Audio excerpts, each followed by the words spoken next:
ప్రభువైన యేసుక్రీస్తు వారి పరిశుద్ధ నామమున మీ అందరికీ నా యొక్క వందనాలు చెల్లిస్తున్నాను. ఈ యొక్క ఆగస్టు మాసపు మొదటి పునరుత్థాన దినమందు మనమందరము ఈ విధంగా దేవుని యొక్క సన్నిధిలో ఈ యొక్క 3వ ఆరాధనలో ఏకీభవించడానికి దేవుడు మనకు ఎంతో సహాయం చేశాడు. అందుని బట్టి దేవునికి మహిమ. జరిగిన 2 ఆరాధనలు కూడా దేవుని నామానికి మహిమకరంగా జరిగినాయి. ఈ యొక్క 3వ ఆరాధనలో కూడా దేవుని సహాయం కొరకే వేడుకుందాం. లైవ్లో జాయిన్ అయినటువంటి మీ అందరికీ కూడా నా యొక్క వందనాలు చెల్లిస్తున్నాను. ప్రార్థనతో ఈ యొక్క హిందీ ఆరాధనలు మనం ప్రారంభం చేసుకుందాం. ప్రేమ కలిగిన మా తండ్రి, మీకు వందనాలు చెల్లిస్తున్నాం దేవా.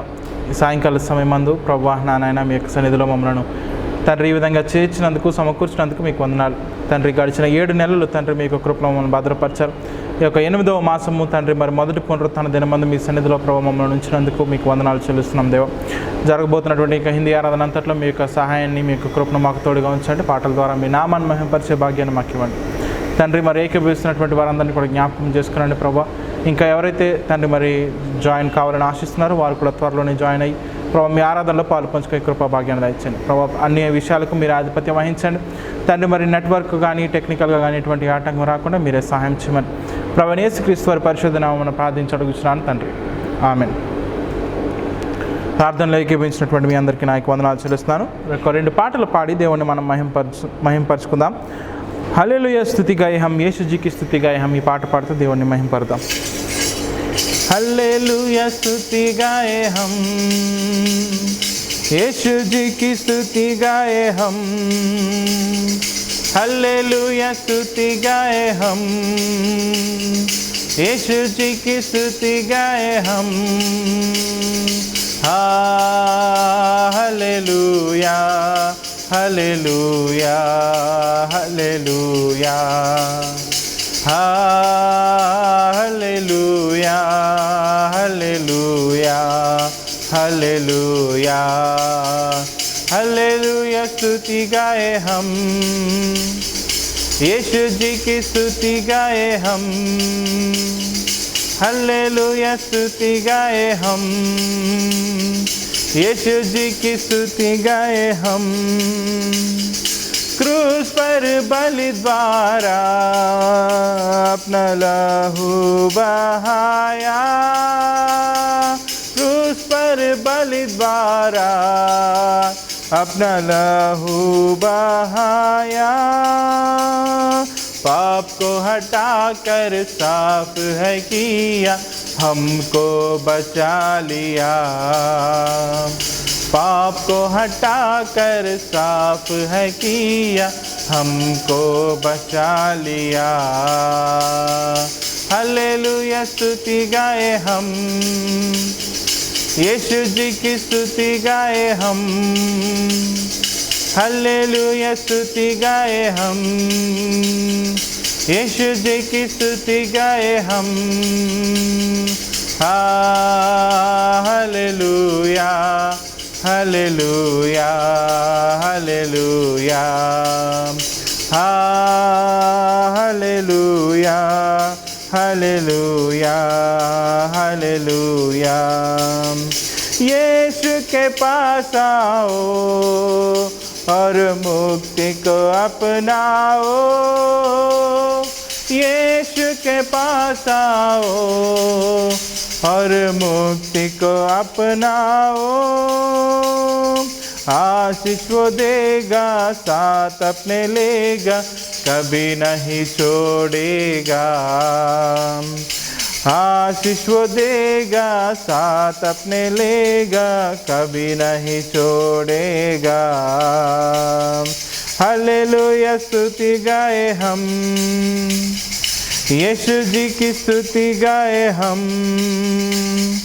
हल्लेलुया स्तुति गाए हम, यीशु जी की स्तुति गाए हम.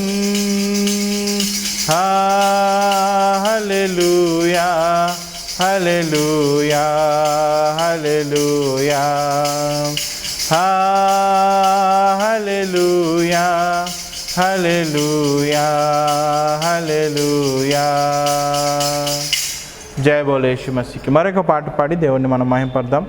రబ్ की होवे सन्ना हमेशा, रब की होवे सन्ना అనే పాట పాడుతూ దేవుణ్ణి మనం ఆరాధన చేద్దాం. रब की होवे सन्ना हमेशा, रब की होवे सन्ना. रब की होवे सन्ना हमेशा, रब की होवे सन्ना। रब की होवे मदा सराई, रब की होवे मदा सराई, उसके नाम की सन्ना, उसके नाम की सन्ना हमेशा, रब की होवे सन्ना, रब की होवे सन्ना हमेशा, रब की होवे सन्ना। रब के घर में होवे सिताइश, रब के घर में होवे सिताइश, उसकी हमदो सन्ना, उसकी हमदो सन्ना हमेशा, रब की होवे सन्ना, रब की होवे सन्ना हमेशा, रब की होवे सन्ना। सारे मिलकर ताली बजाओ, सारे मिलकर ताली बजाओ, गाओ रब की सन्ना, गाओ रब की सन्ना हमेशा, रब की होवे सन्ना, रब की होवे सन्ना हमेशा, रब की होवे सन्ना, रब की होवे सन्ना हमेशा, रब की होवे सन्ना। జయ బోలే యేసు మసీకి. దేవుని పరిశుద్ధ నామానికి మహిమ కలుగును గాక. మరి ఈ సమయంలో దేవునిని మనం ఆరాధించడానికి ముందుగా దేవుని యొక్క వాక్యం నుంచి కొన్ని మాటలు చూసి దేవుని దేవునికి మనం ఆరాధన చెల్లిద్దాం. కీర్తనల గ్రంథంలో నుంచి 107వ కీర్తన మొదటి 2 వచనాలు మనము చదువుకుందాం. 107వ కీర్తన మొదటి 2 వచనాలు. యెహోవా దయాళుడు, ఆయనకు కృతజ్ఞతాస్తుతులు చెల్లించుడి, ఆయన కృప నిత్యముండును. యెహోవా విమోచించిన వారు ఆ మాట పలుకుదురుగాక. ప్రార్థన చేసుకుందాం. మా పరమ తండ్రి, మీకు వందనాలు చెల్లిస్తున్నాం దేవా. ఈ సాయంకాల సమయంలో ప్రభా మరింతవరకు పాటల ద్వారా మిమ్మల్ని ఆరాధించే భాగ్యం ఇచ్చినందుకు వందనాలు చెల్లిస్తున్నాం ప్రభా. మీ వాక్యం చింతకు చేరి ఉండగా ఏ రీతిగా మిమ్మల్ని ఆరాధన చేయాలో ప్రభా మీరే మాతో మాట్లాడి మమ్మల్ని మీ ఆరాధన కొరకే సిద్ధపరచవలసిందని నిలబడి నన్ను జ్ఞాపకం చేసుకుని నా ఆలోచనలు తలంపులు ఉద్దేశంలో కాదు కానీ ప్రభా మీ వాక్యం ద్వారా మీరే మాతో మాట్లాడి మమ్మలను తండ్రి మరి మీ యొక్క వాక్యం చేత నింపి ఆత్మతో సత్యంతో తెరవబడిన హృదయంలో గర్వాలమై మిమ్మల్ని ఆరాధించడానికి మాకు సాయం చేయమని ప్రభు యేసుక్రీస్తు వారి పరిశుద్ధ నామమున ప్రార్థించి అడుగుతున్నాను తండ్రి, ఆమేన్. దేవుని పరిశుద్ధ నామానికి మహిమ కలుగును గాక. మరి ఈ యొక్క సమయంలో లైవ్ ద్వారా దేవుని యొక్క ఆరాధనలో ఏకీభవించినటువంటి మీ అందరికీ నా యొక్క వందనాలు చెల్లిస్తున్నాను. గడిచిన 7 మాసములు దేవుడు మనను తన యొక్క కృపలో భద్రపరిచి కాపాడి ఈ యొక్క 8వ మాసంలో మరి మొదటి పరిశుద్ధ దినమందు దేవుని ఆరాధన చేయడానికి దేవుడు మనకెంతో సహాయం చేశాడు. ఆయన యొక్క కృప మన పట్ల ఆయన చూపించినటువంటి దేవుడిగా ఉన్నాడు. అందును బట్టి దేవుని మనము స్తుతించవలసిన వారమైనాం. ఎందుకంటే మరి సంవత్సరంలో దాదాపు మార్చి నుంచి మనము సంఘంగా ఏకీభవించినటువంటి పరిస్థితిలో మనం ఉన్నప్పటికీ ఈ లైవ్ ద్వారా దేవుని మనం ఆరాధించగలగడానికి దేవుడు మనకి ఎంతో సహాయం చేస్తున్నాడు. అందును బట్టి దేవునికి మహిమ కలుగును గాక. ఇక్కడ కీర్తన మనం చూసినప్పుడు కీర్తనకారుడు అంటున్నాడు 107వ కీర్తనలో, యెహోవా దయాళుడు, ఆయనకు కృతజ్ఞతాస్తుతులు చెల్లించుడి, ఆయన కృప నిత్యము ఉండును. యెహోవా విమోచించిన వారు ఆ మాట పలుకుదురుగాక. ఎవరు ఈ మాట పలుకుతారంటే దేవుని చేత విమోచించబడినటువంటి వారు పలుకుతారు. ఏమని ఆయన పలుకుతారంటే, యెహోవా దయాళుడు, ఆయనకు కృతజ్ఞతాస్తుతులు చెల్లించాలి అని వారు పలుకుతారు. దేవునికి కృతజ్ఞతాస్తుతులు చెల్లించాలి. ఏమి మనము చెల్లించాలి? దేవునికి మనం ఆరాధన చేయడానికి వచ్చినప్పుడు దేవునికి మనము ఏమి చెల్లించవలసినటువంటి వారంగా ఉన్నాం అని గనక మనం చూసినప్పుడు కీర్తన 66వ కీర్తనలో మొదటి నుంచి 3 వచనాలు కనుక మనం చూసినప్పుడు అక్కడ కీర్తనకారుడు ఈ విధంగా చెప్తాడు, సర్వలోక నివాసులారా దేవుని గూర్చి సంతోష గీతము పాడుడి, ఆయన నామ ప్రభావము కీర్తించుడి, ఆయనకు ప్రభావము ఆరోపించి ఆయనను స్తోత్రించుడి. ఇలాగూ దేవునికి స్తోత్రము చెల్లించుడి అని చెప్తాడు. దేవునికి ఏం చెల్లించమని చెప్తున్నాడంటే స్తోత్రము చెల్లించుడి అని చెప్తున్నాడు. మరొక చోట మనం చూసినప్పుడు 96వ కీర్తనలో 7-8 వచనాలు కనుక మనం చూసినప్పుడు అక్కడ కూడా కీర్తనకారుడు ఒక మాట చెప్తాడు. చూడండి, 96వ కీర్తన 7-8 వచనాల్లో ఈ విధంగా రాయబడి ఉంది. జనముల కుటుంబములారా యెహోవాకు చెల్లించుడి, మహిమ బలములను యెహోవాకు చెల్లించుడి, యెహోవా నామమునకు తగిన మహిమ ఆయనకు చెల్లించుడి అని చెప్తున్నాడు. ఆయనకి ఏం చెల్లించాలంటే మహిమ బలములు యెహోవాకు చెల్లించాలి. ఆయనకు మనము స్తుతి చెల్లించాలి, ఆయనకు మనము స్తోత్రము చెల్లించాలి, ఆయనకు మనము మహిమ బలములు ఆయనకు చెల్లించాలి. ఇది కీర్తనలోనే కాదు కానీ కొత్త నిబంధనలో కూడా మనం చూసినప్పుడు యేసుక్రీస్తు ప్రభువారు ఆయన శిష్యులకు పరలోక ప్రార్థన ఆయన నేర్పినప్పుడు ఆయన చెప్తారు, ఫుట్నోట్లో 6వ అధ్యాయం 13వ వచనం ఫుట్నోట్లో మనం చూసినప్పుడు రాజ్యము బలము మహిమ అవి దేవునికి చెందినవి, లేకపోతే దేవునివై ఉన్నాయి. కాబట్టి ఇవన్నీ కూడా మనము దేవునికి చెల్లించవలసిన వారముగా ఉన్నాం. దేవునికి ఈ మహిమ, ఈ ఘనత, ఈ స్తుతి ఇవన్నీ కూడా మనం ఆయనకి చెల్లించాలి. ఎందుకు మనము ఆయనకు చెల్లించాలి? ఆయన మన కొరకు ఏమైనా చెల్లించాడా అని మనం ఆలోచన చేసినప్పుడు అవును, ఆయన మన కొరకు చెల్లించాడు. ఏమి ఆయన మన కొరకు చెల్లించాడంటే మత్తయి సువార్త 20వ అధ్యాయము 28వ వచనాన్ని చూసినప్పుడు అక్కడ యేసుక్రీస్తు ప్రభువారు ఈ విధంగా చెప్తారు. చూడండి, మత్తయి సువార్త 20వ అధ్యాయము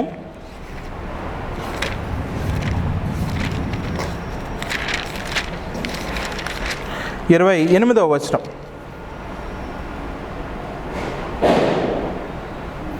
అలాగే మనుష్య కుమారుడు పరిచారం చేయించుకొనుటకు రాలేదు, కానీ పరిచారం చేయుటకును అనేకులకు ప్రతిగా విమోచన క్రయధనముగా తన ప్రాణమునిచ్చుటకు ఆయన వచ్చాను.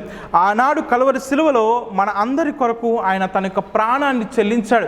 ఆయన గనక తన యొక్క ప్రాణాన్ని మన కొరకు విమోచన క్రయధనముగా చెల్లించుండకపోతే ఈ రోజున మనము విమోచనము పొందుకున్నటువంటి వారముగా మనము ఉండేటువంటి వారం కాము.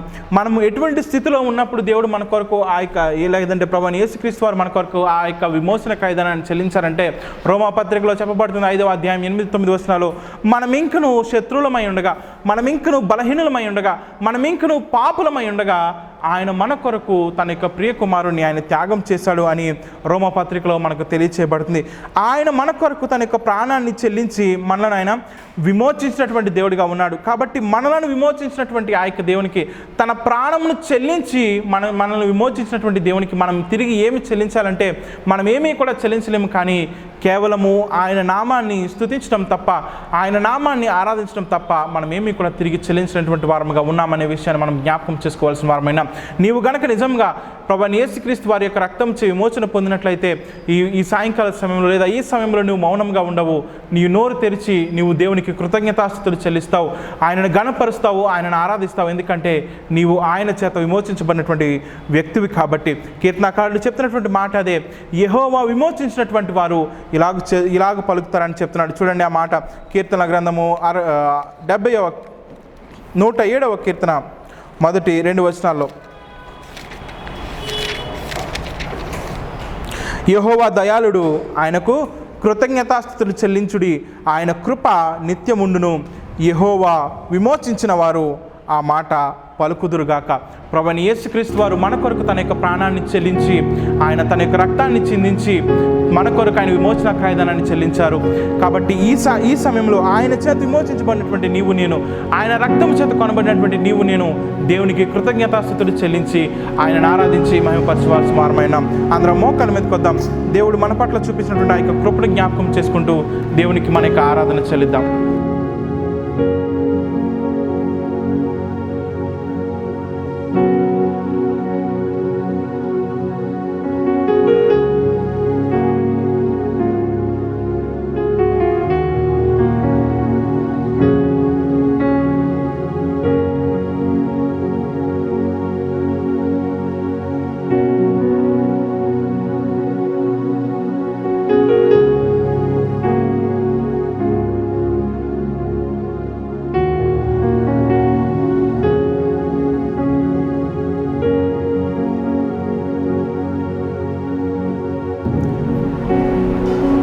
ప్రేమగల మా తండ్రి, మీకు వందనాలు చెల్లిస్తున్నాం ప్రభా. నన్ను విమోచించడానికి, నన్ను రక్షించడానికి నా యొక్క తండ్రి మరి మా ప్రభా ప్రాణాన్ని నరక బారి నుంచి పాపము నుంచి విమోచించడానికి ప్రభా మీ ప్రియ కుమారుని ఈ లోకానికి పంపించి ఆయన కార్చిన రక్త బిందువులో ప్రభా నేను ఇంకను పాపినై ఉండగా, నేను ఇంకను తండ్రి మీకు శత్రువునై ఉండగా ప్రభా, నేను ఇంకను బలహీనై ఉండగానే ప్రభా నన్ను విమోచించినటువంటి విధానంను బట్టి మీ ప్రియ కుమారుని యేసుక్రీస్తు ప్రభు వారి యొక్క రక్తం ద్వారా నాకు వెల చెల్లించి నా కొరకు తండ్రి ఆయనను విమోచన క్రయధనంగా మీరు కలువరి శిలువలో అర్పించినటువంటి విధానాన్ని బట్టి ప్రభా మీకు వందనాలు చెల్లిస్తాను.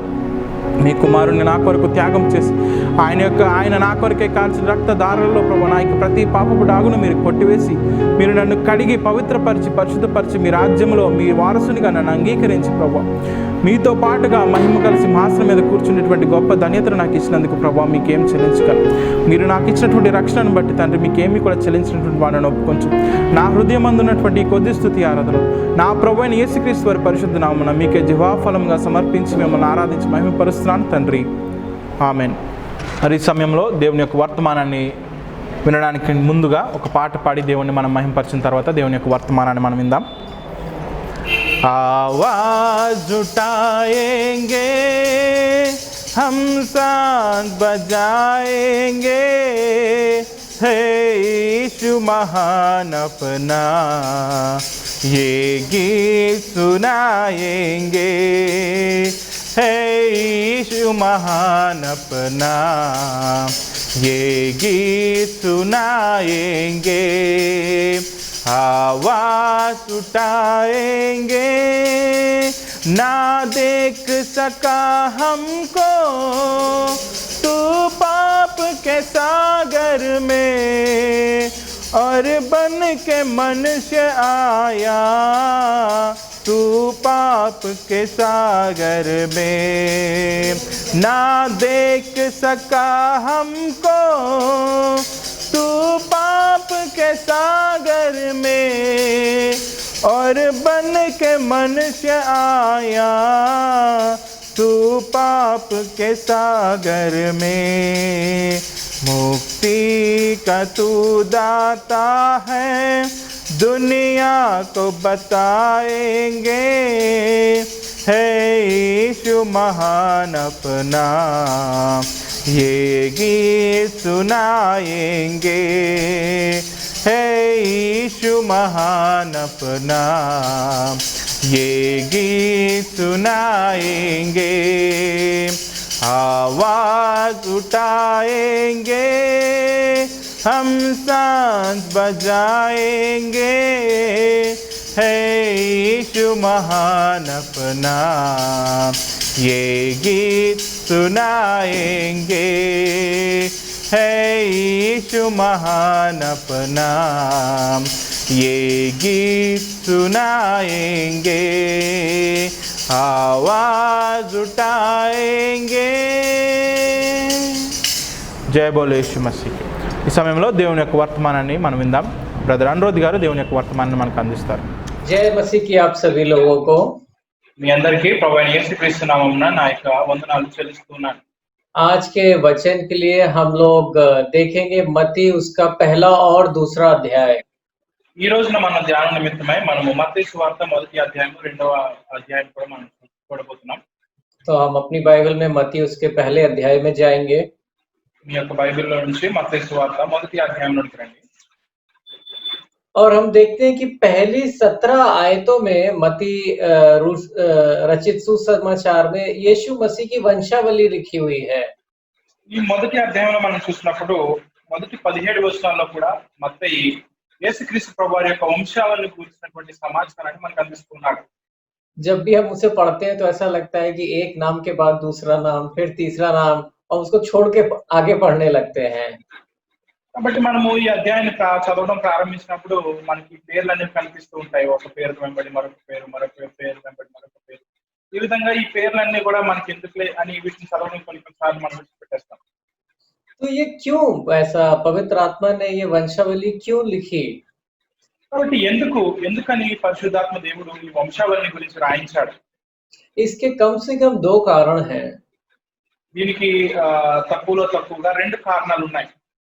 पहला तो ये कि जो हमारा विश्वास है मसीह जीवन में, वो ऐतिहासिक घटनाओं पे, सच्चाई पे, हकीकत पे निर्भर हो।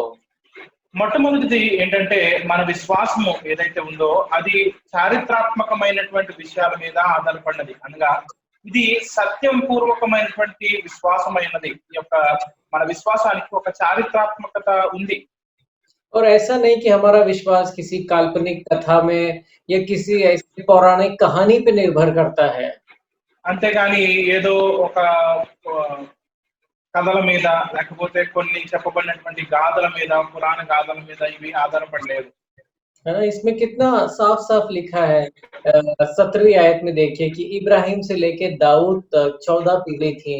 फिर दाऊद से बाबुल को बंदी होकर पहुँचने तक 14 पीढ़ी थी और फिर बंदी होकर बाबुल पहुँच के जाने तक और मसीह तक आने में फिर 14 पीढ़ी थी। చూడండి 17వ వచనాన్ని గనుక మీరు చూసినట్లయితే మొదటి అధ్యాయంలో అబ్రహాం మొదలుకొని దావీదు వరకు 14 తరాలు, దావీదు మొదలుకొని యూదులు బబులోనికి కొనుక్కోబడినటువంటి కాలము వరకు 14 తరాలు, మరలా యూదులు బబులోను చెరలో నుండి విడిపించబడి యేసుక్రీస్తు ప్రభువారి వరకు కూడా 14 తరాలు అనేటువంటి విషయము మనకి ఇప్పుడు తెలియజేయబడుతుంది. और लूका ने ही नहीं मत्ती ने ही नहीं परंतु लूका ने भी उसके तीसरे अध्याय में यीशु मसीह की वंशावली लिखी है। మత్తయి సువార్తలోనే కాదు కానీ తిరిగి మనం లూకా సువార్త 3వ అధ్యాయంలో కూడా యేసుక్రీస్తు ప్రభువారి యొక్క వంశావళి గురించి మనం చూస్తాం. जो मत्ती में लिखी है वो यूसुफ की तरफ से लिखी है और जो लूका में लिखी है वो यीशु मसीह की माता मरियम की ओर से लिखी है। మత్తయి సువార్తలో మనం చూసినప్పుడు యోసేపు తరపున యోసేపు యొక్క తాత ముత్తాతల తరపు నుంచి ఈ యొక్క వంశావళి అనేది రాయబడింది. అలాగే లూకాలో మనం చూసినప్పుడు మరియా తరపు నుంచి మరియా వాళ్ళ యొక్క వంశావళిని గురించి అది మనకు తెలియజేయబడుతుంది. और जो यूसुफ था वो दाऊद के पुत्र सुलेमान की वंशावली में था। యోసేపు ఎవరైతే ఉన్నారో ఆయన సొలొమోను యొక్క వంశావళిలో ఆయన జన్మించాడు. और जो मरियम उसकी माता थी वो दाऊद का पुत्र नातन की वंशावली में थी। అదే విధంగా మరియను గురించి కనుక మనం చూసినప్పుడు మరియా దావీదు కుమారుడైనటువంటి నాతాన్ యొక్క వంశావళిలో ఆమె జన్మించింది. और दूसरा कारण ये वंशावली इसलिए भी लिखी हुई है कि इससे हमें दिखता है कि परमेश्वर अपनी प्रतिज्ञाओं को पूरा करता है। ఈ యొక్క వంశావళిని గురించి మనం చూసినప్పుడు మనకు ఒక విషయం అర్థమవుతుంది. అదేంటంటే దేవుడు ఆయన ఇచ్చినటువంటి వాగ్దానాలను ఆయన నెరవేర్చేటువంటి దేవుడిగా ఆయన ఉన్నాడు. परमेश्वर ने जो इब्राहिम से 2000 साल पहले प्रतिज्ञा करी थी उसे उसने पूरा किया यीशु मसीह के जन्म से। కాబట్టి దేవుడు ఏ వాగ్దానం అయితే 2000 సంవత్సరాల క్రితం అబ్రహాం చేశాడో ఆ వాగ్దానము యేసుక్రీస్తు ప్రభువారి యొక్క జన్మములో అది నెరవేర్చబడినట్లుగా మనం చూస్తున్నాం. और इब्राहिम को ऐसा बोला था उत्पत्ति उसके 22वें अध्याय में और उसकी 18वीं आयत में कि पृथ्वी की सारी जातियां जो है वो तेरे वंश के कारण धन्य मानी जाएंगी। So can you please हाँ, तो उत्पत्ति जेनेसिस 22:18 చూడండి ఈ ఆది కాండము 22వ అధ్యాయము 18వ వచనంలో దేవుడు ఈ విధంగా చెప్పాడు అబ్రహాంతో, మరియు నీవు నా మాట వినినందున భూలోకంలోని జనములన్నీ నీ సంతానము వలన ఆశీర్వదించబడును, నా తోడని ప్రమాణము చేసి ఉన్నానని యెహోవా సెలవిచ్చినను. और यीशु मसीह इब्राहिम का पुत्र था और यीशु मसीह के द्वारा आज संसार की सारी जातियां धन्य हैं जो उस पे विश्वास करते हैं। యేసుక్రీస్తు ప్రభువారు అబ్రహాము యొక్క సంతానమై ఉన్నారు. ఆయన ద్వారా ప్రపంచంలోని అనేక జనాంగములు ఈ రోజున ఆశీర్వదించబడి ఉన్నాయి. ఎవరైతే యేసుక్రీస్తు ప్రభువారి అని విశ్వాసం ఉంచారో వారందరి యొక్క వంశములు కూడా. वैसे ही परमेश्वर ने दाऊद से प्रतिज्ञा करी थी। दूसरा शमूएल उसके 7वें अध्याय में है। అదే విధంగా దేవుడు దావీదుతో కూడా ఈ ఇటువంటి వాగ్దానాన్ని చేశాడు 2వ సమూయేలు గ్రంథము 7వ అధ్యాయంలో. और उसकी 16वीं आयत में दाऊद को ऐसा बोला था कि तेरा घराना और तेरा राज्य मेरे सामने सदा अटल बना रहेगा, सदा बनी रहेगी। 2వ సమూయేలు గ్రంథము 7వ అధ్యాయము 16వ వచనాన్ని చూసినప్పుడు అక్కడ ఈ విధంగా చెప్పబడింది, నీ మట్టుకు నీ సంతానమును నీ రాజ్యమును నిత్యము స్థిరమగును, నీ సింహాసనమును నిత్యము స్థిరపరచబడును అనిను. और ये प्रतिज्ञा कब पूरी? अब यीशु मसीह जिसका राज्य हमेशा अटल बना रहेगा वो दाऊद की वंशावली में है। ఈ వాగ్దానము ఎవరిలో నెరవేర్చబడిందంటే యేసుక్రీస్తు ప్రభువారిలో ఈ వాగ్దానం అనేది నెరవేర్చబడింది. ఎప్పుడైతే యేసుక్రీస్తు ప్రభువారి యొక్క రాజ్యము శాశ్వతంగా ఏర్పడుతుందో ఈ యొక్క వాగ్దానం నెరవేర్చబడుతుంది. యేసుక్రీస్తు ప్రభువారు దావీదు యొక్క జనాంగం గల దావీదు కుమారునిగా ఆయన పిలువబడుతున్నాడు. तो परमेश्वर विश्वास योग्य है और सामर्थ्य है जो अपनी सब प्रतिज्ञाओं को पूरा करता है। కాబట్టి దేవుడు ఆయన నమ్మదగిన వాడు, ఆయన శక్తిమంతుడు, ఆయన చేసినటువంటి ప్రతి వాగ్దానాన్ని కూడా ఆయన నెరవేర్చినటువంటి దేవుడుగా ఆయన నమ్ముతున్నాడు. और हमारा विश्वास मसीह जीवन में ऐतिहासिक सच्चाइयों पर निर्भर करता है। కాబట్టి మన యొక్క విశ్వాసం ఏదైతే ఉందో యేసుక్రీస్తు ప్రభువారిలో అది చారిత్రాత్మకమైన సత్య విషయములు యందు అది ఆధారపడినటువంటి విశ్వాసం అది ఉంది. इसके बाद वंशावली के बाद हम देखते हैं कि यीशु मसीह का जन्म कैसे हुआ, इसके बारे में लिखा हुआ है। ఈ వంశావళి గురించిన సమాచారం తర్వాత మనం యేసుక్రీస్తు ప్రభువారి యొక్క జన్మ విధానాన్ని గురించి మనం చూస్తాం మొదటి అధ్యాయంలో. 18वीं आयत में ऐसा लिखा है कि यीशु मसीह का जन्म इस प्रकार हुआ कि जब उसकी माता मरियम की मंगनी यूसुफ के साथ हो गई थी, तो उनके इकट्ठा होने से पहले ही वह पवित्र आत्मा की ओर से गर्भवती पाई गई। 18వ వచనంలో ఈ విధంగా రాయబడి ఉంది. యేసుక్రీస్తు జనన విధానం ఎట్లనగా ఆయన తల్లి అయిన మరియా యోసేపునకు ప్రదానం చేయబడిన తర్వాత వారేకము కాకమునుపు ఆమె పరిశుద్ధాత్మ వలన గర్భవతిగా ఉండెను. 19वीं आयत में यूसुफ के बारे में लिखा है कि सो उसका पति यूसुफ जो धर्मी था और उसको बदनाम नहीं करना चाहता था, उसने चुप्पे से त्याग देने की मानसा करी। 19వ వచనాన్ని మనం చూసినప్పుడు అక్కడ యోసేపును గురించినటువంటి సమాచారం మనకు అందించబడుతుంది. ఆమె భర్త అయిన యోసేపు నీతిమంతుడై ఉండి ఆమెను అవమానపరచునలక రహస్యంగా ఆమెను విడనాడ ఉద్దేశించెను. और जब वह इन बातों की सोच में ही था, तो प्रभु का स्वर्गदूत उसे स्वप्न में दिखाई देकर कहने लगा, हे यूसुफ, दाऊद की संतान, तो अपनी पत्नी मरियम को अपने यहाँ लेने आने से मत डर, क्योंकि जो उसके गर्भ में है वो पवित्र आत्मा की ओर से है। అతడు ఈ సంగతులను గురించి ఆలోచించుకొనుచుండగా ఇదిగో ప్రభువు దూత స్వప్నమందు అతనికి ప్రత్యక్షమై, దావీదు కుమారుడైన యోసేపు, నీ భార్య అయిన మరియను చేర్చుకున్నట్టుకు భయపడకుము, ఆమె గర్భం ధరించినది పరిశుద్ధాత్మ వలన కలిగినది. तो यहाँ पे हम देखते हैं सबसे पहले व्यक्ति यूसुफ, जिसके बारे में नए नियम में लिखा है कि वो धर्मी था। కాబట్టి ఇక్కడ యోసేపు గురించి మొట్టమొదటిగా నూతన నిబంధనలో రాయబడుతున్నటువంటి విషయం ఏంటంటే ఆయన నీతిమంతుడై ఉన్నాడు. प्रभु यीशु मसीह के लहू से हमें क्षमा मिलती है और हम धर्मी ठहराए जाते हैं। యేసుక్రీస్తు ప్రభువారి యొక్క రక్తం ద్వారా మనకు క్షమాపణ లభిస్తుంది. ఆ రక్తం ద్వారా మనం నీతిమంతులుగా తీర్చబడుతున్నాం. परंतु हमारे चाल चलन में कैसे दिखता है कि हम धर्मी बने हैं?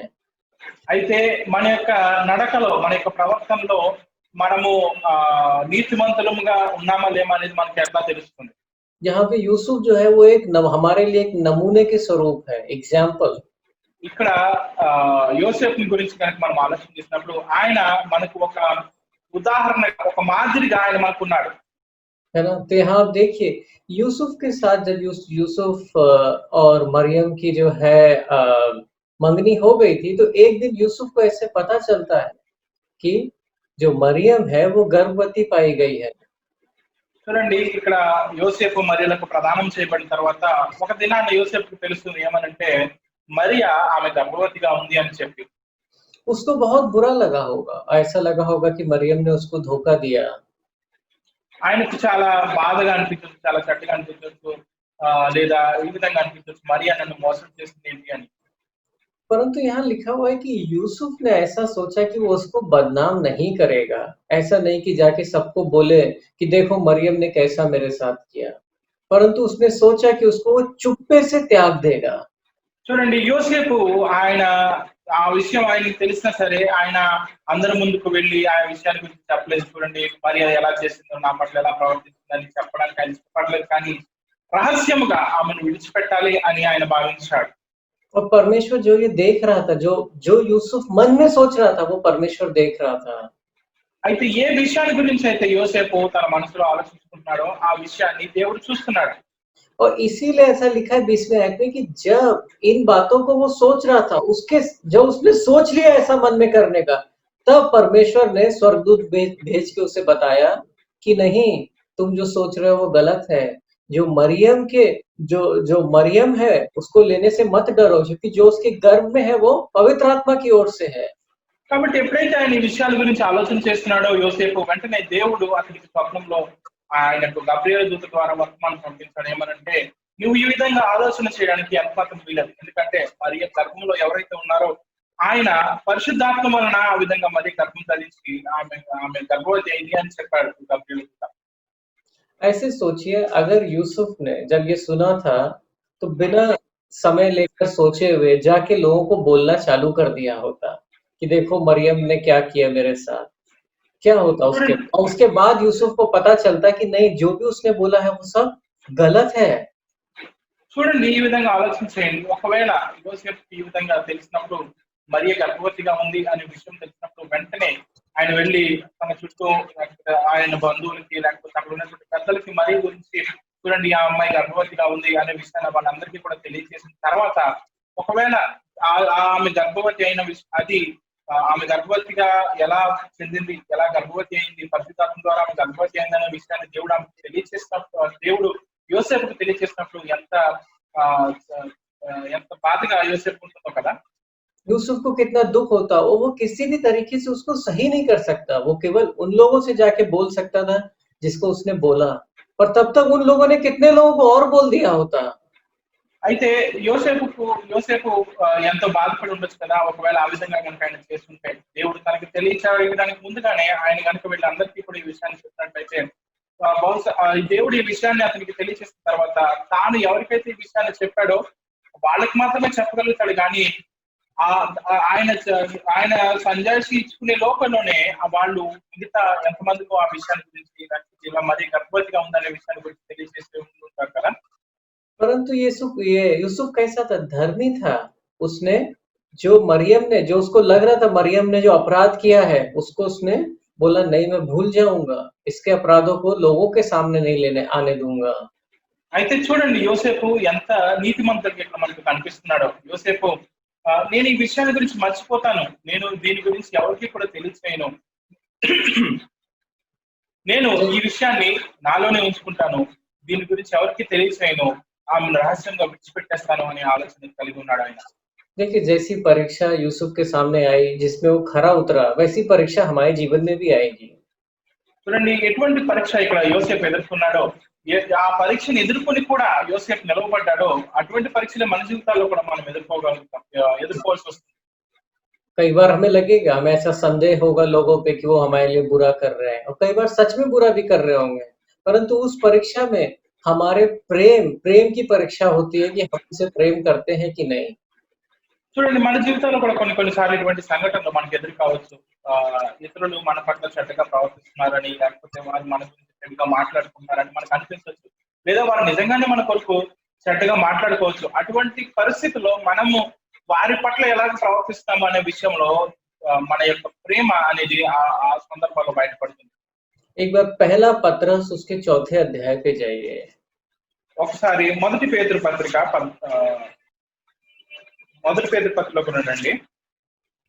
और उसका 4था अध्याय उसकी 8वीं आयत में देखिए पतरस क्या बोलता है। पतरस कहता है कि सब में श्रेष्ठ बात यह है कि एक दूसरे से अधिक प्रेम रखो। सबसे श्रेष्ठ बात यह है विश्वासियों के लिए। చూడండి 4వ అధ్యాయము 8వ వచనంలో పేతురు ఈ విధంగా చెప్తున్నాడు, ప్రేమ అనేక పాపములను కప్పును గనుక అన్నిటికంటే ముఖ్యంగా ఒకని ఎడల ఒకడు మిక్కటమైన ప్రేమ గలవారై ఉండుడి. अब दूसरा सवाल आता है कैसे, तो उसमें आगे पतरस बोलता है क्योंकि प्रेम अनेक पापों को ढांप देता है। ఎందుకంటే ఎందుకు ఒకని పట్ల ఒకడు మిక్కటమైన ప్రేమ గలవారై ఉండాలి అంటే పైన చెప్తున్నాడు కదా, ప్రేమ అనేకమైనటువంటి పాపములను అది కప్పుతుంది. तो यूसुफ ने क्या किया, जो उसे मरियम के पाप लग रहे थे उनको खोलने की जगह उनको ढांप दिया। చూడండి యోసేపు చూడండి ఏం చేశాడు. యోసేపు మరియా విషయంలో మరియా తన పట్ల ప్రవర్తించినటువంటి విధానాన్ని బట్టి అది తప్పు అని యోసేపు కనిపించినప్పుడు ఆ తప్పుని గురించి అందరి ఎదుట పెట్టడానికంటే కూడా ఆ తప్పుని దాచిపెట్టడానికి లేకపోతే కప్పి ఉంచడానికి యోసేపు ప్రయత్నం చేశాడు. यीशु मसीह ने हमारे लिए क्या किया, हमारे पापों को अपने लहू से ढांप दिया। जो पाप की हम क्षमा मांगते क्या होता है, यीशु मसीह किसी को नहीं बोलता, वो पाप वो भी भूल जाता है और उसको ढांप देता है। చూడండి యేసు ప్రభు వారి యొక్క రక్తంలో మనకు లభించింది అదే. యేసు ప్రభు వారి యొక్క రక్తము మన యొక్క పాపములను కప్పి ఉంచింది. మన పాపంలోని కప్పి ఉంచడం చేత మనకు క్షమాపణ దొరికింది. మనం నీతిమంతులుగా తీర్చబడ్డాము. అంత మాత్రమే కాదు కానీ మన పాపములని గురించి యేసుక్రీస్తు ప్రభు వారు ఆయన జ్ఞాపకం చేసుకోరు. तो ये यूसुफ कितना अच्छा नमूना है हमारे लिए कि हमें भी अपने मन में ठानना है कि अगर लोग हमारे लिए वो अपराध करते हैं, हम उनको पब्लिसाइज नहीं करेंगे, हम उनको सबको जाके नहीं बोलेंगे, परंतु उनको ढाप देंगे। కాబట్టి యోసేపు వలె మనం కూడా ప్రవర్తించవలసిన వారమై ఉన్నాం. యోసేపు ఏ విధంగా మరియ యొక్క తప్పును అతను తెలుసుకున్నప్పుడు మరియ యొక్క తప్పును గురించి అందరికీ చెప్పడానికంటే కూడా ఆయన ఆ యొక్క తప్పును దాచి ఉంచడానికి దానిని కప్పి ఉంచడానికి రహస్యంగా ఉంచడానికి ప్రయత్నం చేశాడు. మనం కూడా అలాగే ఉండాలి. మన పట్ల ఎవరైనా తప్పుగా ప్రవర్తించినప్పుడు వారి యొక్క తప్పుని గురించి అందరితో మనం చెప్పడం కాదు కానీ దాన్ని మనం దాచి ఉంచే వారంగా ఉండాలి. और ऐसी बातें जो हमने किसी और से सुनी है, उन पे तो बिल्कुल ही विश्वास नहीं करना है, क्योंकि वो तो हो सकता है सच भी ना हो। ఒకవేళ ఇటువంటి విషయాలు మనము వేరే మూడో వ్యక్తి ద్వారా మనం ఈ విషయాలు విన్నప్పుడు లేకపోతే మీ పట్ల ఫలానా వారు ఈ విధంగా అనుకుంటున్నారు అని వేరే వాళ్ళు వచ్చి మనకు చెప్తున్నప్పుడు ఆ విషయాల గురించి మనం ఎంత మాత్రం విశ్వాసం ఉంచకూడదు. ఎందుకంటే వారు చెప్పేది అబద్ధం కూడా అయి ఉండొచ్చు. और यूसुफ ही नहीं पर मरियम भी एक बहुत ही अच्छा नमूना है हमारे लिए। చూడండి యోసేపు మాత్రమే కాదు కానీ మరియ కూడా మనకు ఒక గొప్ప మాదిరి ఇక్కడ కనిపిస్తుంది. मती में नहीं परंतु लूका उसके पहले अध्याय में लिखा है कि कैसे यब्रियल नाम का स्वर्गदूत गलील में मरियम के पास आया। लूका उसका पहला अध्याय। లూకా సువార్త మొదటి అధ్యాయంలో మనం చూసినప్పుడు ఇక్కడ మరియ దగ్గరికి గలిలయలో ఉన్నటువంటి మరియ దగ్గరికి గబ్రియల్ దూత వచ్చిన సంఘటన మనకు తెలియజేయబడుతుంది. और उसकी 27 और 28 आयत देखेंगे। 26, 27, 28 छठे महीने में परमेश्वर की ओर से जिब्राइल स्वर्गदूत गलील में नासरत नगर में एक कुंवारी के पास भेजा गया जिसकी मंगनी यूसुफ नाम दाऊद के घराने के एक पुरुष से हुई थी। वह कुंवारी का नाम मरियम था और स्वर्गदूत ने उसके पास भीतर जाकर कहा, आनंद और जय तेरी हो जिस पर ईश्वर का अनुग्रह हुआ है, प्रभु तेरे साथ है। లూకా సువార్త మొదటి అధ్యాయం 26 నుంచి 28 వచనాలు గమనించండి. 6వ నెలలో గబ్రియేలును దేవదూత గలిలయలోని నజరేతు ఊరిలో దావీదు వంశస్థుడైన యోసేపును ఒక పురుషునికి ప్రదానం చేయబడిన కన్యక యొద్దకు దేవుని చేత పంపబడింది. ఆ కన్యక పేరు మరియా. ఆ దూత లోపలికి వచ్చి ఆమెను చూసి, దయాప్రాప్తురాలా, నీకు శుభము, ప్రభువు నీకు తోడై ఉన్నాడని చెప్పాను. उसका फिर स्वर्गदूत बोलता है मरियम को कि कैसे वो एक पुत्र उसको होगा। తర్వాత గబ్రియల్ దూత చెప్తాడు మరియకు ఎలాగున ఆమె గర్భవతిగా ఒక కుమారుణ్ణి కంటుందనే విషయాన్ని గురించి. और 34वीं आयत देखिए 34। मरियम ने स्वर्गदूत से कहा, यह क्यों कर होगा, मैं तो किसी पुरुष को जानती ही नहीं। 34వ వచనంలో మనం చూసినప్పుడు మరియా దూతతో ఈ విధంగా చెప్తుంది. అందుకు మరియా, నేను పురుషుని ఎరగని దాననే ఇది ఎలాగూ జరుగునని దూతతో అనగా. और 35वीं आयत में स्वर्गदूत ने ऐसा बोला कि स्वर्गदूत ने उत्तर दिया कि पवित्र आत्मा तुझ पर उतरेगा और परम प्रधान का सामर्थ्य तुझ पर छाया करेगी, इसलिए वह पवित्र जो उत्पन्न होने वाला है परमेश्वर का पुत्र कहलाएगा। 35వ వచనంలో దూత ఈ విధంగా సమాధానం ఇచ్చాడు. దూత, పరిశుద్ధాత్మ నీ మీదకి వచ్చును, సర్వోన్నతిని శక్తి నిన్ను కమ్ముకొనును, కనుక పుట్టబో శిశువు పరిశుద్ధుడై దేవుని కుమారుడు అనబడును. और फिर 37वीं आयत 38वीं आयत में है। फिर 37वीं आयत में स्वर्गदूत बोलता है, क्योंकि जो वचन परमेश्वर की ओर से होता है वह प्रभाव रहित नहीं होता है। और मरियम ने कहा, देख मेरे प्रभु, मैं तेरी दासी हूँ, मुझे तेरे वचन के अनुसार हो। तब स्वर्गदूत उसके पास से चला गया। 37, 38 వచనాలు మనం చూసినప్పుడు దేవుడు చెప్పిన మాట ఏ మాట అయినను నిరర్థకం కానేరదని దూత ఆమెతో చెప్పెను. అందుకు మరియా, ఇదిగో ప్రభువు దాసురాలను, నీ మాట చొప్పున నాకు జరుగును గాక అనెను. అంతటి దూత ఆమె యొద్ద నుండి వెళ్ళెను. तो यहाँ देखिए कैसे मरियम ने वचन पे विश्वास किया।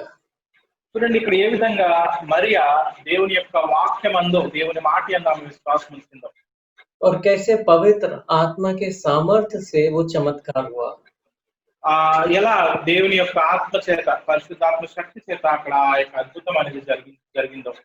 तो हमारे जीवन में भी चमत्कार कैसे होता है? जब हम परमेश्वर के वचन पे विश्वास करते हैं कि उसका सारा वचन प्रभाव रहित सब वचन बहुत ही प्रभावशाली है। కాబట్టి మన జీవితాల్లో కూడా దేవుని యొక్క అద్భుత కార్యం జరగాలంటే దేవుని యొక్క మాట యందు మనం విశ్వాసం ఉంచాలి. దేవుని యొక్క మాట యందు మనం ఎప్పుడైతే విశ్వాసం ఉంచుతామో దేవుని ఆత్మ మన జీవితాల్లో అద్భుత కార్యాలు అనేది జరిగిస్తుంది. దేవుని మాట అనేది ఎంతో ప్రభావభరితమైనటువంటిది. और उसका पवित्र आत्मा जो है, उसके सामर्थ्य से कुछ भी ऐसा नहीं है जो नहीं हो सकता। అలాగే దేవుని యొక్క పరిశుద్ధాత్మ ఆయన యొక్క శక్తి చేత ఈ కార్యము జరిగించలేము అనేటువంటి కార్యము ఏది కూడా లేదు. और इस प्रकार से हम देखते हैं कि कैसे यीशु मसीह का जन्म हुआ। కాబట్టి ఈ విధంగా మనం చూస్తున్నాం ఎలాగున యేసు ప్రభువారి యొక్క జన్మం అనేది అక్కడ జరిగిందో. और दूसरी बात हम देखते हैं कि दोनों को यूसुफ को मरियम को अलग-अलग स्वर्गदूत ने बोला था कि जो पुत्र जनेगी तू उसका नाम यीशु रखना। చూడండి యేసు ప్రభువారి క్షమించండి యోసేపుకి అలాగే మరియకు కూడా దూత వేరు వేరు సందర్భాల్లో చెప్పారు. ఇద్దరికి కూడా ఒకటే మాట చెప్పారు, ఏంటంటే ఎవరైతే కుమారుడు పుడతారో ఆ కుమారునికి యేసు అనే పేరు మీరు పెడతారు. मत्ती उसके पहले अध्याय में 21वीं आयत में लिखा है। మత్తయి సువార్త మొదటి అధ్యాయము 21వ వచనంలో మాట చెప్పబడింది. और 25वीं आयत में और वो लिखा है कि 21वीं आयत में यूसुफ रखना क्योंकि वह अपने लोगों को उनके पापों से उद्धार देगा। చూడండి 21వ వచనంలో ఈ విధంగా చెప్పబడింది, తన ప్రజలను వారి పాపముల నుండి ఆయనే రక్షించును గనుక ఆయనకు యేసు అను పేరు పెట్టుదరనిను. तो यीशु का क्या मतलब है? वो जो हमें हमारे पापों से उद्धार दिलाता है। కాబట్టి యేసు అనేటువంటి పేరుకి అర్థం ఏంటంటే యేసు అనగా తన ప్రజలకు వారి పాపం నుంచి రక్షణ లేకపోతే విమోచన కలిగించేవాడు అని అర్థం. ऐसा नहीं है कि केवल हमारे पापों को क्षमा करता है, परंतु हमें उन पापों से छुटकारा भी दिलाने का सामर्थ्य देता है। ఆయన కేవలము మన యొక్క పాపములను క్షమించడం మాత్రమే కాదు, కానీ మన పాపముల నుంచి మనము విడుదల పొందడానికి ఆయన మనకు శక్తినిస్తాడు, సామర్థ్యాన్నిస్తాడు. सबसे पहले क्या हम यीशु मसीह में विश्वास करते हैं, उसको अपने हृदय में बुलाते हैं और तब हमें पापों से क्षमा मिलती है। కాబట్టి ఎప్పుడైతే మనం మొట్టమొదటిగా యేసుక్రీస్తు ప్రభువారి యందు విశ్వాసం ఉంచి మన హృదయంలోనికి ఆయనను ఆహ్వానిస్తామో మన పాపములకు మనం ప్రాయశ్చిత్తము లేకపోతే క్షమాపణను మనం పొందుకుంటాం. परंतु उसके साथ साथ उसका पवित्र आत्मा हमारे अंदर आता है। అయితే ఆయనతో పాటుగా ఆయన పరిశుద్ధాత్మ కూడా ఆయన మనలోనికి వస్తాడు. और इब्रानियों की किताब उसके 8वें अध्याय में लिखा है, एक बार जाइए इब्रानियों की किताब उसका 8वां अध्याय और उसकी 10वीं आयत। హెబ్రీయులకు రాసిన పత్రిక 8వ అధ్యాయంలోనికి మీరు కనుక వచ్చినట్లయితే అక్కడ 10వ వచనంలో ఈ విధంగా చెప్పబడింది. वहां पे लिखा है, क्या परमेश्वर ने हमसे क्या नई वाचा बांधी है यीशु मसीह के लहू से। ఇక్కడ దేవుడు యేసుక్రీస్తు ప్రభువారి యొక్క రక్తం ద్వారా ఎటువంటి వాగ్దానాన్ని మనకి ఇచ్చారో అనే విషయం ఇక్కడ తెలియజేయబడుతుంది. फिर प्रभु कहता है कि जो वाचा मैं उन दिनों के बाद इस्राएल के घराने के साथ बांधूंगा वह यह है कि मैं अपनी व्यवस्था उनके मनों में डालूंगा और उसे उनके हृदयों पर लिखूंगा और मैं उनका परमेश्वर ठहराऊंगा और वो मेरे लोग ठहराएंगे। ఆ ప్రభువు చెప్పుచున్నాడు, ఆ దినములైన తర్వాత ఇశ్రాయేలు ఇంటి వారితో నేను చేయబో నిబంధన ఏదనగా వారి మనసులో నా ధర్మవిధులు నిలిచెదను, వారి హృదయముల మీద వాటిని రాయుదును, నేను వారికి దేవుడినై యుందును, వారు నాకు ప్రజలై యుందురు. और 11वीं आयत में लिखा है कि और हर एक अपने देश वालों को और अपने भाइयों को यह शिक्षा नहीं देगा कि तुम प्रभु को पहचान लो, क्योंकि छोटे से बड़े सब मुझे जान लेंगे। అలాగే 11వ వచనంలో మనం చూసినప్పుడు అక్కడ ఆయన గురించి తెలుసుకున్న వారు ఎవరు కూడా ఉండరు, వాళ్ళ దోషముల గురించి వాళ్ళకి శిక్ష విధించరు, ఎందుకంటే చిన్నవారు మొదలుకొని పెద్దవారి వరకు అందరూ కూడా దేవుని గురించినటువంటి జ్ఞానం వాళ్ళు కలిగి ఉంటారు, అందరూ కూడా దేవుడు అంటే ఎవరో తెలుసుకుని ఉంటారు. क्योंकि मैं उनके अधर्म के विषय में दयावंत होऊंगा और उनके पापों को फिर स्मरण ना करूंगा। 12వ వచనం మనం చూసినప్పుడు నేను వారి దోషముల విషయమై దయ కలిగి వారి పాపములను ఇక ఎన్నడూ జ్ఞాపకం చేసుకొనని ప్రభువు సెలవిస్తున్నాడు. तो तो यीशु मसीह दोनों करता है, हमें क्षमा देता है, हमारे पापों को स्मरण नहीं करता है और साथ-साथ पवित्र आत्मा के द्वारा अपनी इच्छाओं को हमारे मनों पे और हृदयों पे लिखता है। కాబట్టి యేసుక్రీస్తు ప్రభువారి ద్వారా మనకు లభించింది ఏంటంటే ఆయన మొట్టమొదటిగా మన పాపములను ఆయన క్షమిస్తాడు. రెండవదిగా మన పాపములను గురించి ఆయన జ్ఞాపకం చేసుకోవడం అంత మాత్రమే కాదు కానీ మనకు ఆయన తన యొక్క మన హృదయంలో ఆయన తన యొక్క ఆజ్ఞలు విధులు ఆయన ఉంచుతాడు. మన హృదయాల్లో వాటిని రచిస్తాడు, రాసి ఉంచుతాడు ఆయన. और अब जाते हैं मत्ती उसके दूसरे अध्याय पे। ఇప్పుడు మనం మత్తయి సువార్త 2వ అధ్యాయంలోకి వెళ్దాం. दूसरे अध्याय में हमें दिखता है सबसे पहले कि पूर्व से कई ज्योतिषी यरूशलेम में आते हैं। 2వ అధ్యాయంలో మనం చూసినప్పుడు ఇక్కడ తూర్పు దేశం నుంచి కొంతమంది జ్ఞానులు వాళ్ళు అక్కడికి వచ్చినట్లుగా మనం చూస్తున్నాం. और वो यहूदा के राजा वो आके बोलने लगते हैं वहां पे कि यहूदियों के राजा का जन्म कहाँ हुआ है, हमने पूर्व में उसका तारा देखा था, हम उसको प्रणाम करने आए हैं।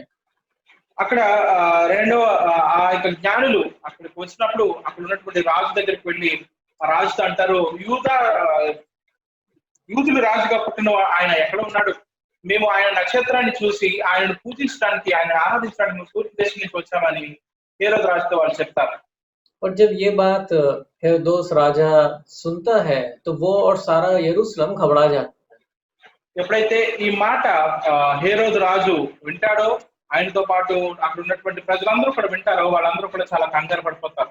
तो वो सबसे पहले जो है वो लोगों के सब महायाजकों को और शास्त्रियों को इकट्ठा करता है और उनसे पूछता है कि मसीह का जन्म कहाँ होने वाला था। అక్కడ ఉన్నటువంటి జ్ఞానులు అక్కడ ఉన్నటువంటి పండితులు శాస్త్రులు వీళ్ళందరినీ పిలుస్తారు రాజు సముఖానికి పిలిచి ఇలా యూదుల రాజు యొక్క జన్మం ఎక్కడ జరుగుతుంది అని వాళ్ళని అడుగుతారు. और वो लोग फटाफट बता देते हैं कि हाँ ऐसा लिखा हुआ है भविष्यवक्ता ने कि बेथलेहम में यहूदा के बेथलेहम के देश में यीशु मसीहा का जो राजाओं का राजा है उसका जन्म होगा। వాళ్ళు వెంటనే చెప్పేస్తారు, ప్రవక్త ముందుగానే ఈ విధంగా చెప్పారు, యూదుల రాజు అయినటువంటి యేసుక్రీస్తు ప్రభువారు ఆయన బెత్లెహేములో ఆయన పుడతాడు అని మా ప్రవక్త చెప్పారు ముందుగానే అని చెప్పేస్తారు. और उनको वो आयत भी पता थी पुराने नियम में, मत्ती उसके दूसरे अध्याय उसके 6 में लिखी है वो आयत भी बोल देते हैं कि देखो यहाँ लिखा हुआ है।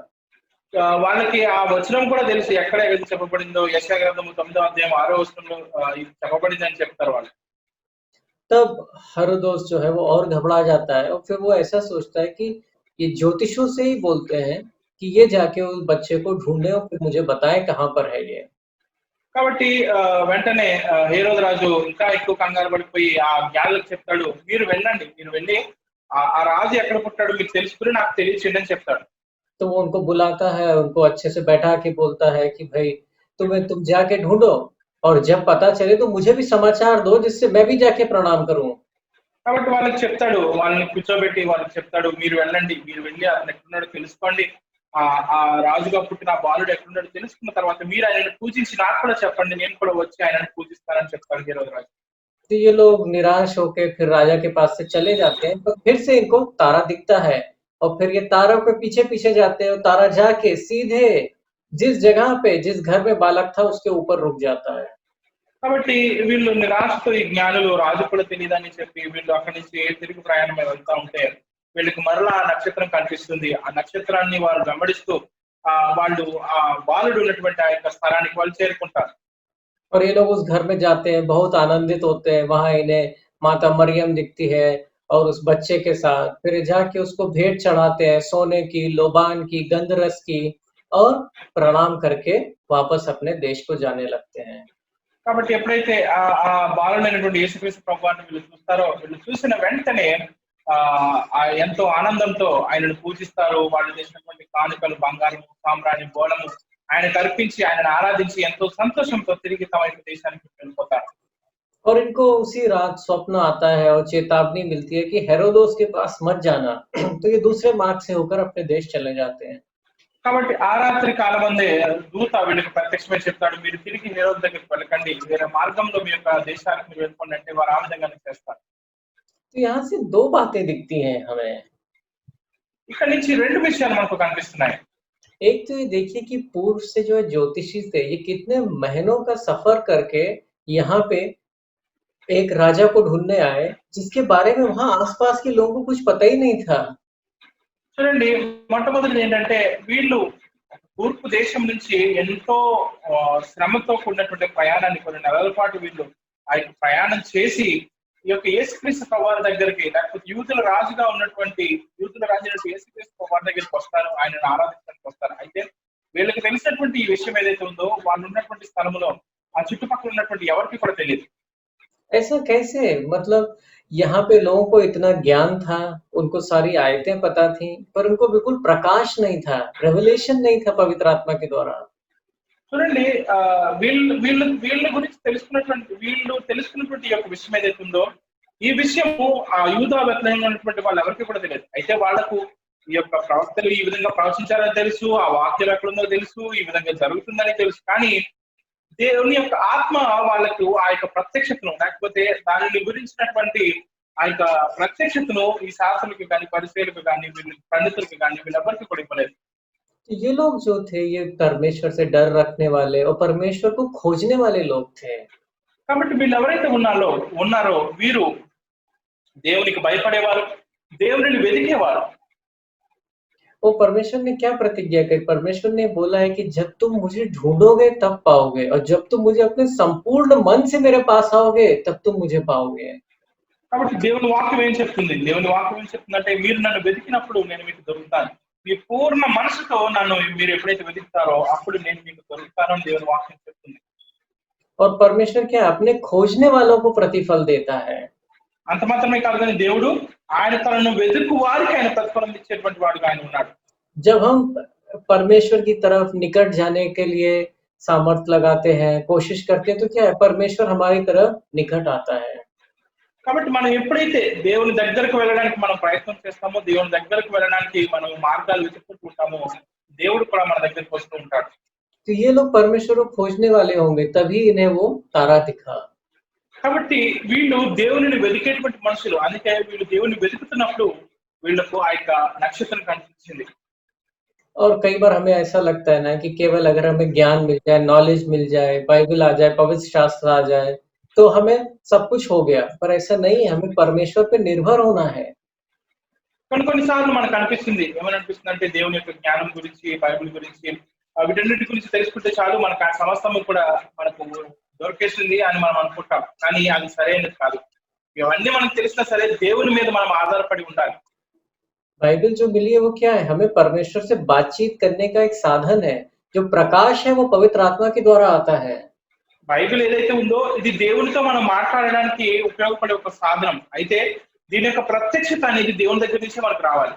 जो वहां पे इतने सारे महायाजक थे, शास्त्री थे, उन्हें सब पता था, सब लर्न था, सब याद था उन्हें, परंतु उनको ये नहीं पता था कि यीशु मसीह वहां जन्म हो गया है। చూడండి అక్కడ ఉన్నటువంటి శాస్త్రులు, ఆ యాజకులు, ఆ యొక్క పండితులు వాళ్ళందరికీ ధర్మశాస్త్ర విషయాలు, ఈ ప్రవక్తలు చెప్పిన విషయాలు ఇవన్నీ కూడా తెలుసు, వాళ్ళకి అన్ని కంఠోపాఠంగా వచ్చు. కానీ వాళ్ళకి ఏం తెలియలేదంటే యేసు ప్రభువు అప్పటికే ఆ యొక్క ప్రాంతంలో జన్మించారు అనే విషయం వాళ్ళకి తెలియలేదు. तो परमेश्वर हमकी हमारी सबकी सहायता के कि हम परमेश्वर को खोजने वाले, उसकी तरफ भूख और प्यास रखने वाले बने, ना कि केवल ज्ञान की ओर। చూడండి దేవుడు మనకు అందరికి సహాయం చేయాలి. ఎలా సహాయం చేయాలంటే మనము దేవుని కొరకైనటువంటి ఆకలి దప్పులు కలిగినటువంటి వారుగా ఉండాలి. దేవుని యొక్క మాటల కొరకైనటువంటి ఆకలి దప్పులు కలిగేటువంటి వారుగా, దేవుని వెతకడానికైనటువంటి ఆకలి దప్పులు కలిగే వారంగా మనం ఉండడానికి సహాయం చేయటం మనం అడిగే వారంగా ఉండాలి. కానీ కేవలము దేవుని యొక్క జ్ఞానం మనకు దొరికితే చాలు, బైబిల్ జ్ఞానం దొరికితే చాలు అని అనుకునే వారంగా మనం ఉండకూడదు. और दूसरी बात ये देखिए कि मतलब ये लोग आके सीधे राजा के पास क्यों गए यरूशलेम आके? చూడండి రెండో విషయాన్ని గమనించండి. అదేంటంటే వీళ్ళు యెరూషలేము వచ్చిన తర్వాత ఈ జ్ఞానులు వీళ్ళు వచ్చి రావడంతోనే వీళ్ళు రాజు దగ్గరికి వెళ్తారు, ఇంకెక్కడికి వెళ్ళరు. क्योंकि इन्हें ऐसा लग ही रहा था इतना बड़ा जो राजा, राजाओं का राजा आने वाला है, उसका जन्म राजमहल में ही हुआ होगा। ఎందుకంటే వాళ్ళకి అనిపించి ఉండొచ్చు ఎంత గొప్ప రాజు, యూదుల రాజుగా ఆయన పుట్టాడంటే బహుశా రాజవంశంలోనే పుట్టుంటాడు, రాజుల ఇంట్లోనే పుట్టుంటాడు, కాబట్టి రాజుగారి దగ్గరికే మనం వెళ్దామని వీళ్ళు అనుకుని ఉండొచ్చు. तो यरूशलेम तक तो इन्होंने तारे के पीछे पीछे चलते रहे, पर जैसे यरूशलेम पहुंच गए, तारे को छोड़ के सीधे राजमहल चले गए। చూడండి యెరూషలేము వచ్చే వరకు కూడా వీళ్ళు ఆ తారను వెంబడించి వీళ్ళు ప్రయాణం చేస్తూ వచ్చారు. కానీ యెరూషలేము వచ్చిన తర్వాత ఆ యొక్క తారను వాళ్ళు లేకపోతే ఆ చుక్కను వాళ్ళు విడిచిపెట్టి రాజు దగ్గరికి వెళ్ళిపోయారు. और जब इन्होंने अपने ऊपर विश्वास करना चालू किया तब ये भटक गए। अगर ये तारे को ही पीछे-पीछे चलते रहते तो सीधे उस घर पे पहुँच जाते हैं। చూడండి ఒకవేళ వీళ్ళు గనుక యెరూషలేము వచ్చిన తర్వాత కూడా ఆ యొక్క చుక్కని గనుక ఆ నక్షత్రాన్ని గనుక వీళ్ళు వెంబడించినట్లయితే బహుశా ఆ యేసుక్రీస్తు ప్రభువు అనేటువంటి స్థలానికి వీళ్ళు వెళ్ళేటువంటి వారేమో. కానీ వీళ్ళు ఎప్పుడైతే వాళ్ళ జ్ఞానం మీద వాళ్ళు ఆధారపడ్డారో వాళ్ళు మార్గం తప్పి వేరే మార్గానికి వాళ్ళు వెళ్ళిపోయారు. तो हमारे जीवन में हम कहीं भी पहुँच जाएँ, कितनी भी हमारी आयु हो जाए, रोज़ पर रोज़ हमें परमेश्वर पे ज्ञान के लिए, अगुवाई के लिए भरोसा करना है। కాబట్టి మన యొక్క జీవితంలో మనం ఎటువంటి స్థితిలో ఉన్నా, ఎంత ఉన్నత స్థితిలో ఉన్నా, మనం ఏమైనప్పటికీ సరే దేవుని యొక్క నడిపింపు కొరకు, దేవుని యొక్క సహాయం కొరకు మనం ప్రతి దినము కూడా మనము దేవుని ఎదుట మనము అడగవలసిన వారమై ఉన్నాం. इसके बाद हम दूसरे अध्याय में देखते हैं कि कैसे जब हेरोदोस राजा को ये पता चलता है कि ज्योतिषी उसको उसका ठट्ठा लगा के चले गए, तो वो क्रोध से भर जाता है। చూడండి ఈ రెండో అధ్యాయంలో జరిగినటువంటి మరొక విషయం ఏంటంటే ఎప్పుడైతే ఈ జ్ఞానులు హేరోదు రాజును మోసం చేసి లేకపోతే హేరోదు రాజుకు చెప్పకుండా వాళ్ళు వేరే మార్గంలో వాళ్ళు వెళ్ళిపోయారని వీళ్ళకి తెలుసుకుంటారు. హేరోదు రాజు చాలా కోపం తెచ్చుకుంటాడు. और वो ऐसा सोचता है कि अब जितने भी लड़के 2 वर्ष और उससे कम आयु के हैं, मैं उन सबको मार डालूंगा। కాబట్టి అక్కడ ఉన్నటువంటి చిన్నపిల్లలు 2 సంవత్సరాలు అంతకంటే తక్కువ వయసు ఉన్నటువంటి చిన్నపిల్లలందరినీ కూడా నేను చంపేస్తానటువంటి నిర్ణయానికి వస్తాడు. परंतु उससे पहले ही मत्ती उसके दूसरे अध्याय में लिखा हुआ है 13वीं आयत में कि जैसे ही वो ज्योतिषी चले गए, यूसुफ को फिर से स्वप्न आया। చూడండి మనం చూస్తాము ఈ నిర్ణయాన్ని రాజు తీసుకోవడానికంటే ముందుగానే 2వ అధ్యాయం 13వ వచనంలో యోసేపుకు మరలా ఒక స్వప్నము అక్కడ దేవుని నుంచి లభిస్తుంది. और उस स्वप्न में स्वर्गदूत ने बोला यूसुफ को कि जल्दी से इस बालक और उसकी माता को लेके मिस्र देश में भाग जाओ, क्योंकि हेरोदोस जो है वो इस बालक को ढूंढ के मरवा डालेगा।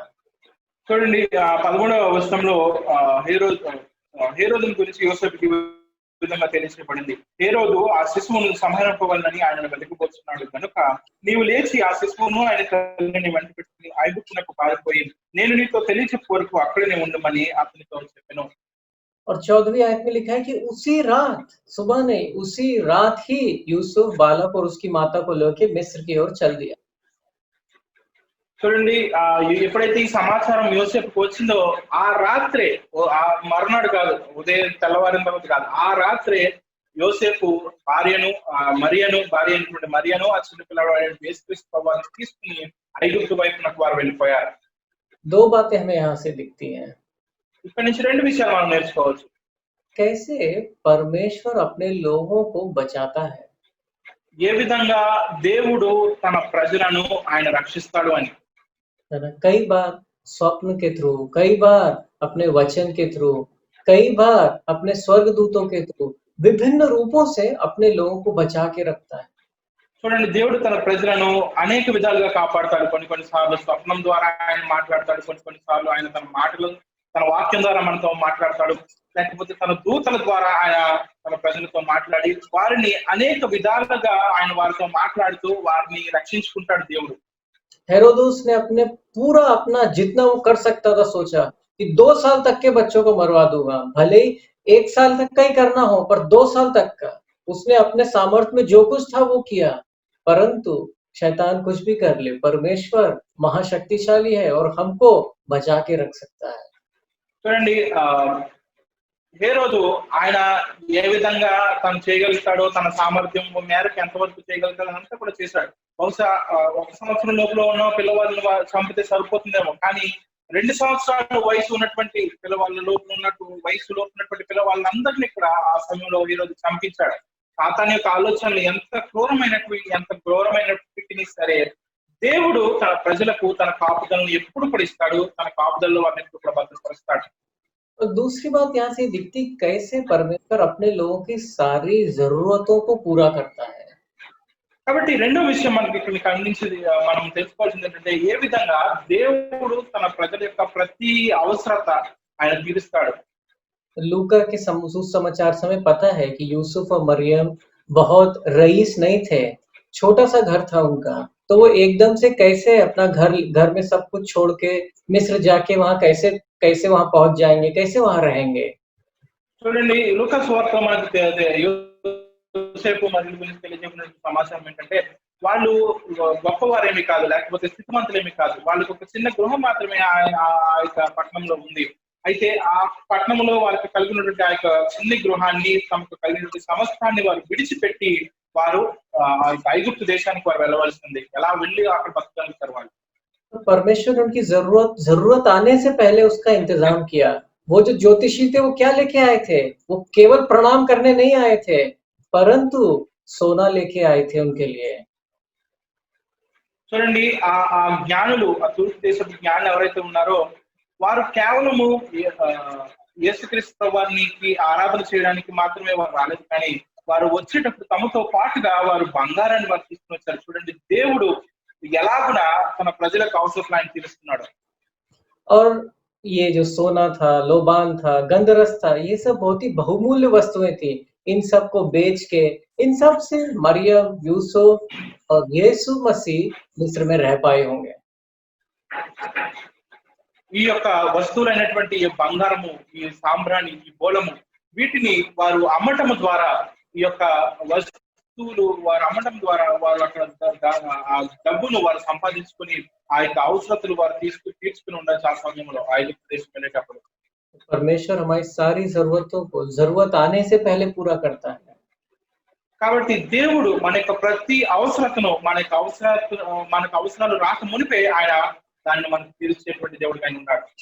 उसके बाद दूसरे अध्याय में हम देखते हैं कि कैसे हेरोदेस ने सारे बच्चों की हत्या कर दी। తర్వాత మనం చూస్తాం రెండవ అధ్యాయంలో ఈ విధంగా హేరోదు అక్కడ ఉన్నటువంటి పిల్లలందరినీ ఆయన సంహరించాడు. उसके बाद हम देखते हैं कि मत्ती उसके दूसरे अध्याय में कि 19वीं आयत में हेरोदोस के मरने के बाद फिर से प्रभु का दूत यूसुफ को स्वप्न में दिखाई देकर कहता है कि बालक को लेकर वापस चले जाओ इज़राइल। చూడండి ఆ తర్వాత ఎప్పుడైతే హేరోదు ఆ 2 సంవత్సరాల లోపు ఉన్నటువంటి పిల్లలందరినీ కూడా చంపేశాడో ఆ తర్వాత మరలా దేవుని దూత యోసేపు ప్రత్యక్షమై 19వ వచనంలో చెప్తుంది, ఇదిగో నువ్వు మరలా తిరిగి ఇశ్రాయేల్ దేశానికి వెళ్ళొచ్చు ఈ సమయంలో అని చెప్తారు. और जब यूसुफ वापस आ रहा होता है तो लिखा हुआ है कि वो सुनता है कि 22वीं आयत में कि अरे खलास, उस जो हेरोदोस का पुत्र है वो वहां पे यहूदिया में राजा है। तो फिर से उसे एक स्वप्न आता है कि वो नासरत नगर में चला जाए, फिर वो नासरत नगर में जाके वहां रहने लगता है। కాబట్టి తిరిగి అతను ఇశ్రాయేల్ దేశం వైపు అతను వస్తున్నప్పుడు 22వ వచనంలో అర్కేలా హేరోదునకు ప్రతిగా అతను యూదా దేశాన్ని ఏలుతున్నాడు అనే సమాచారం మరలా దూత ద్వారా యోసేపుకి తెలియజేయబడింది. కాబట్టి బెత్లెహేమునకు కాకుండా అక్కడి నుంచి అతడు నజరేతు అనేటువంటి ఊరికి వెళ్ళి అక్కడ నివసించడం జరుగుతుంది. और कई जगह लिखा हुआ है कि ये सब इसलिए हुआ कि परमेश्वर का वचन जो है भविष्यवक्ताओं के द्वारा जो बोला गया था वो पूरा हो। కాబట్టి ఇలా ఎందుకు జరిగిందంటే దేవుడు తన ప్రవక్తల ద్వారా ముందుగానే చెప్పబడినటువంటి మాటలు అవి నెరవేర్చబడాలి. కాబట్టి ఈ విధంగా వారు నజరేతులోకి వెళ్ళి జీవించడం జరిగింది అని తెలియచేయబడుతుంది మనకి. इस तरीके से हमारा दूसरा अध्याय मत्ती का खत्म होता है। కాబట్టి ఈ విధంగా మనం రెండవ అధ్యాయము మనం ముగించుకున్నాం మత్తయి సువార్తలో. तो आज हमने पहले 2 अध्याय से कई बातें देखी हैं। కాబట్టి ఈ రెండో అధ్యాయం ద్వారా మనము అనేక విషయాలు నేర్చుకున్నాం. कैसे जो हमारा विश्वास है वो ऐतिहासिक हकीकत पे निर्भर करता है। ఏ విధంగా మన యొక్క విశ్వాసం అనేది అది చరిత్రాత్మకమైనటువంటి విషయాల మీద అది ఆధారపడినటువంటి విశ్వాసం అని మనం తెలుసుకున్నాం. परमेश्वर ने अपनी प्रतिज्ञाएं इब्राहिम से, दाऊद से विश्वास रूप और सामर्थ्य पूर्वक रूप से पूरी करी। కాబట్టి దేవుడు ఆయన ఇచ్చినటువంటి వాగ్దానాలు అబ్రహాము ద్వారా, దావీదుకు అబ్రహాము కలిసిన వాగ్దానాలు అవి విశ్వాసపూర్వకంగా యేసుక్రీస్తు ప్రభువారిలో అవి నెరవేర్చడం మనం చూసాం. कैसे यूसुफ एक धर्मी व्यक्ति था और एक धर्मी व्यक्ति दूसरों के अपराधों को ढांपता है। ఏ విధంగా యోసేపు నీతిమంతుడైనటువంటి మనిషి, ఆయన నీతిమంతుడిగా ఉన్నప్పుడు ఆ నీతిమంతుడు ఇతరుల తప్పులను ఏ విధంగా ఆయన తప్పు ఉంచుతాడు, వారిని బయటపరచకుండా ఆయన చూసాం. कैसे मरियम ने वचन पे विश्वास किया और पवित्र आत्मा के सामर्थ्य से एक चमत्कार अपने जीवन में पाया। అలాగే మరియా ఆమె దేవుని మాట యందు ఆమె విశ్వాసం ఉంచింది. పరిశుద్ధాత్మ సహాయం ద్వారా ఒక ఆశ్చర్యకార్యాన్ని, ఒక అద్భుత కార్యాన్ని తన జీవితంలో ఆమె అనుభవించింది. यीशु हमारा उद्धारों से पापों से उद्धार दिलाता है, क्षमा देता है और सामर्थ्य देता है।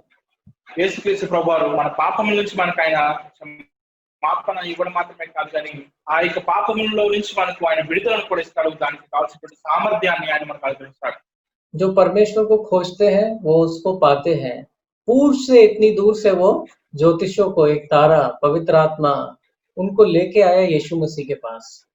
చూడండి, దేవుణ్ణి ఎవరైతే నిజంగా వెతుకుతారో వాళ్ళకు దేవుడు వాళ్ళను వాళ్ళ దగ్గరికి చేరుకుంటాడు. ఏ విధంగా ఈ తూర్పు జ్ఞానులు వారు దేవుని వెతకడం ప్రారంభించారో, పరిశుద్ధాత్మ దేవుడు ఆ యొక్క నక్షత్రం ద్వారా వారిని యేసుక్రీస్తు ప్రభువారి వైపు ఆయన నడిపించారు.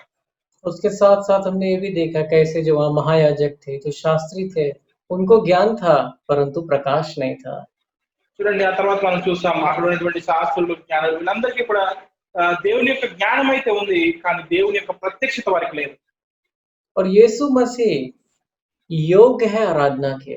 वो लोग इतने ज्ञानी थे, वो इतने दूर से आके बालक यीशु मसीह की आराधना करे। अभी तक यीशु मसीह ने कुछ भी नहीं किया अपने जीवन में, परंतु वो जब इस पृथ्वी पर आया था तब भी योग्य है आराधना के। చూడండి, యేసుక్రీస్తు ప్రభువారు ఆయన మాత్రమే ఆరాధనకి యోగ్యుడు. ఎందుకంటే ఆ యొక్క జ్ఞానులు, తూర్పు దిశ జ్ఞానులు ఆ బాలుడైనటువంటి యేసుక్రీస్తు ప్రభువారి దగ్గరికి వచ్చినప్పుడు ఆయనను ఆరాధించారు.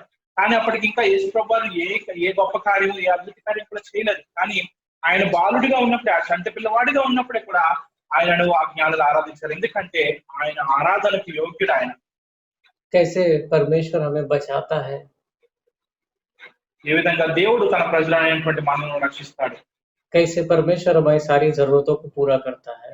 ఎలాగ దేవుడు మన యొక్క ప్రతి అవసరత ఆయన తీరుస్తాడు. तो इन सब बातों के साथ आज का वचन खत्म करेंगे और अगले सप्ताह हम मत्ती उसका 3रा अध्याय देखेंगे। కాబట్టి ఈ విషయాలతో మనం నేటి ధ్యానం ముగించుకుందాం. వచ్చే వారము మరికొన్ని విషయాల గురించి మనం ధ్యానం చేద్దాం. మూడవ అధ్యాయం. आइए प्रार्थना करेंगे। हमारे प्रेमी स्वर्गीय पिता, आपका धन्यवाद देते हैं कि आपने प्रभु यीशु मसीह को भेजा, जो हमें हमारे पापों से छुटकारा दिलाता है। यीशु मसीह, आपका धन्यवाद देते हैं, आपने अपने लहू से हमारे पापों को ढांप दिया और हमसे नई वाचा बांधी कि आप अपनी व्यवस्थाओं को हमारे मन पे लिखेंगे, हमारे हृदय पे डालेंगे। आपका धन्यवाद देते हैं और प्रार्थना करते हैं कि आप इस वचन पे आशीष दें। ये धन्यवाद प्रार्थना आपके बेटे यीशु मसीह के नाम मांगते हैं, आमीन। हमारे परमेश्वर पिता का प्रेम, यीशु मसीह का अनुग्रह और पवित्र आत्मा की सहभागिता हम सबके साथ सदा बनी रहे, आमीन।